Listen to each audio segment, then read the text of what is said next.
Pirmspēles preses konferences RFS Apoel Eiropas līgas play-off kārta rīt šeit LNK sporta parkā. Viktors Moras kopā ar mums.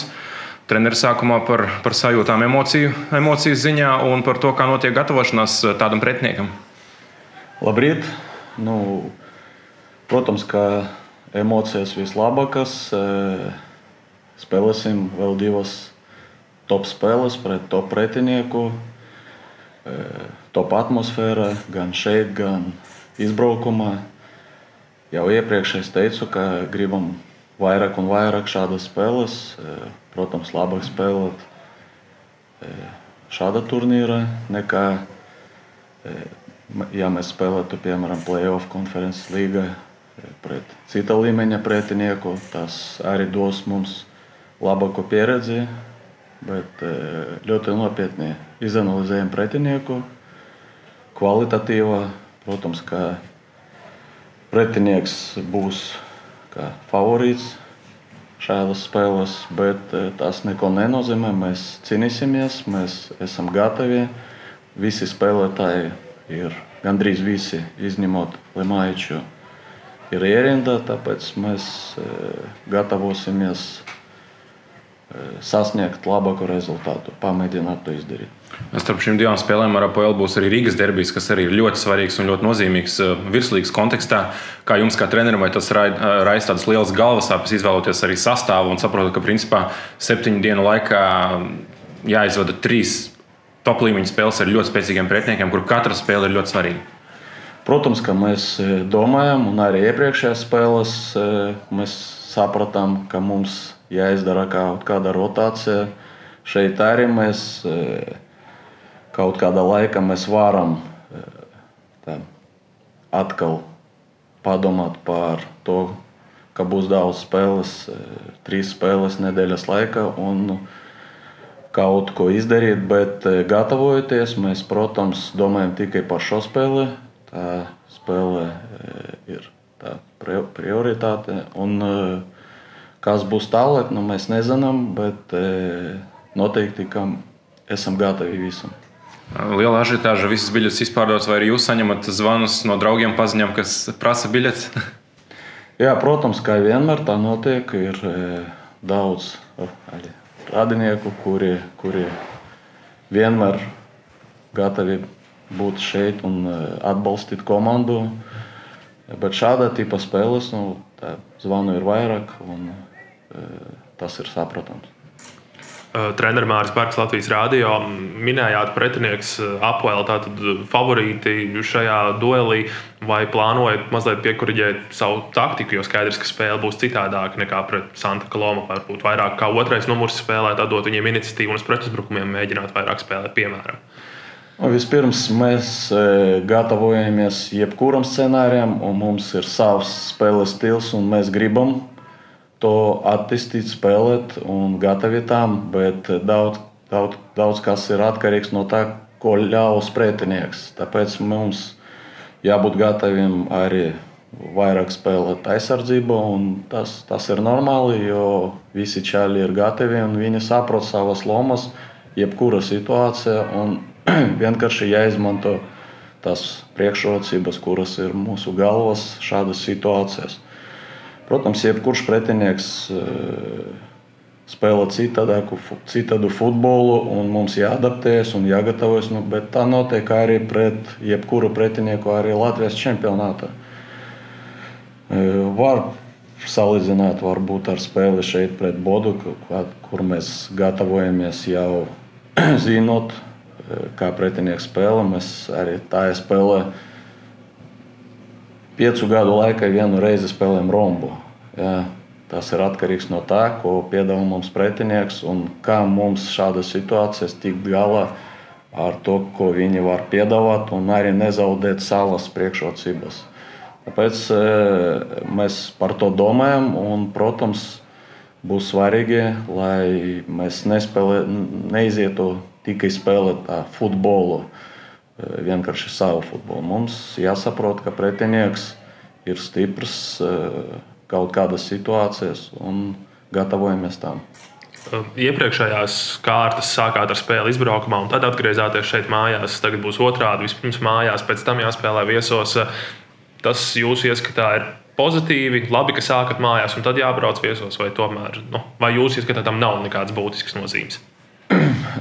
Nav būtiskas nozīmes, jo mūsu pieredze ir tāda, es domāju, ka 50/50. Arī iepriekšējos gados daudz reizes bija tā, ka mēs sasniedzam rezultātu pirmo spēli spēlējot mājās. Iepriekšējā kārtā mēs pirmo spēli aizvadījām izbraukumā, otrā spēle bija mājās. Mēs ļoti labi izskatījāmies. Pirms tam bija Boda, kur mēs pirmo spēli spēlējām izbraukumā un bija citādāk. Pret Lārnē atkal mēs pirmo spēli mājās spēlējām un viss bija kārtībā. Tāpēc ir atšķirība, protams, bet mums jāsaprot, kāda atšķirība un arī zinot to,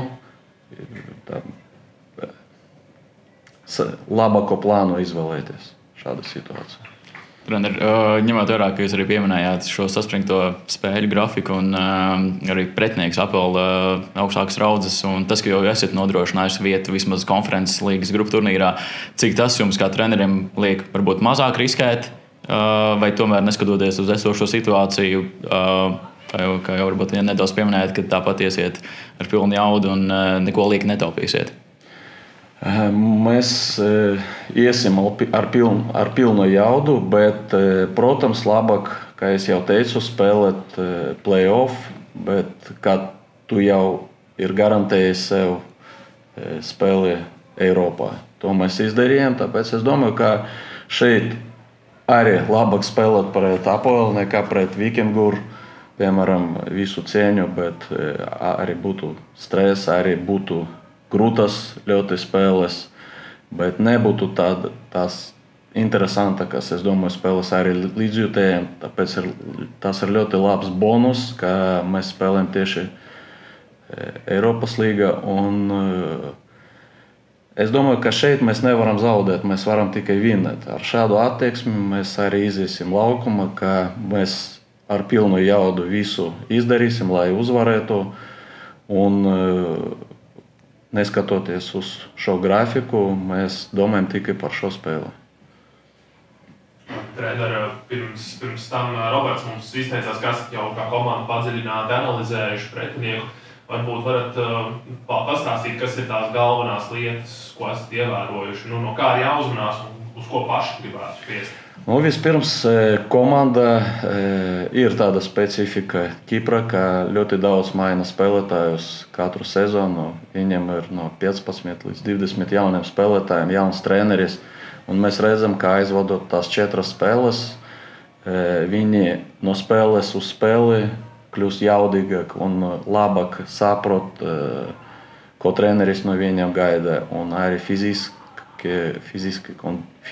kondīcijas kļūst labāk. Jo tiešām no visam 4 spēlēm vislabākā bija pēdējā spēlē. Un tas, protams, mums dod tādas domas, ka nākamajā spēlē viņi vēl labāk sapratīs un izskatīsies. Bet komanda kopumā ir ļoti kvalitatīva, jo visi spēlētāji ir ļoti tādi nobrieduši, ar labu pieredzi un ar tādu labu backgroundu. Viņi spēlē ļoti labas komandas iepriekšējās un daudzi nacionālu izlašu spēlētāji. Tāpēc kvalitāte noteikti viņiem ir ļoti augsta līmenī un galvenais, ka viņi labāk un labāk arī veido to saspēli un saprot labāk viens otru. Un tas būs visgrūtākais, no kā mums jāuzmanās. Bet mums arī ir savi trumpi, kurus mēs ļoti labi saprotam, ka varam izmantot un mēģināsim to izdarīt. Un tu runā par APOEL ļoti daudz. APOEL ir laba komanda ar ļoti daudz pieredze Eirokausī, bet varbūt RFS būs kā Marijampole, Sūduva un RFS ir iespējas par uzvaru pret APOEL, kā Sūduva uzvara.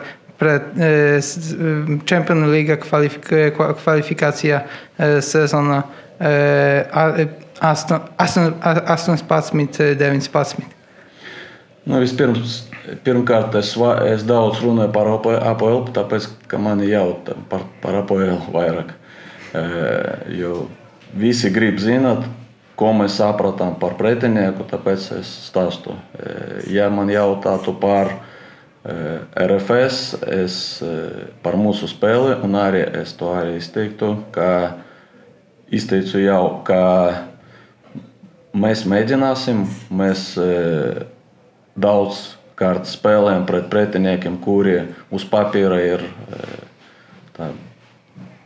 labākie, bet mēs ļoti labi saprotam savu spēku un negribu salīdzināt ar Suduvu, kā jūs teicat, mums ir savi trumpi, mums ir savs stils, un es arī neskatījos tās spēles. Es domāju, ka APL nav neviena spēlētāja no tiem laikiem, zinu to specifiku Kiprā, un mēs izdarīsim visu, respektējot pretinieku, bet pirmkārt respektējot savu komandu, kādi mēs esam, un arī pret stiprākiem pretiniekiem mēs gājam laukumā tikai ar vienu domu, kā gribam uzvarēt. Un kā spēlētājs tu spēlēju Kiprā, vai kā spēlētājs tu biji iespējas spēlēt pret APL? Jā, es spēlēju viena spēle pret APL, to laiku komanda spēlēja Čempionu līga pamat turnīrā pret, ja es atceros, Sportu bija, varbūt, nezinu, kas vēl bija tur, bet to laiku tā bija vislabākā Kipra komanda, jo dažus gadus pēc kārtas viņi sasniedza grupu turnīru Čempionu līga un ļoti labi izskatījās tur. Tāpēc nevaru salīdzināt, kura komanda bija labākā to laiku vai tagad, bet spēlēt pret viņiem bija grūti. Jā.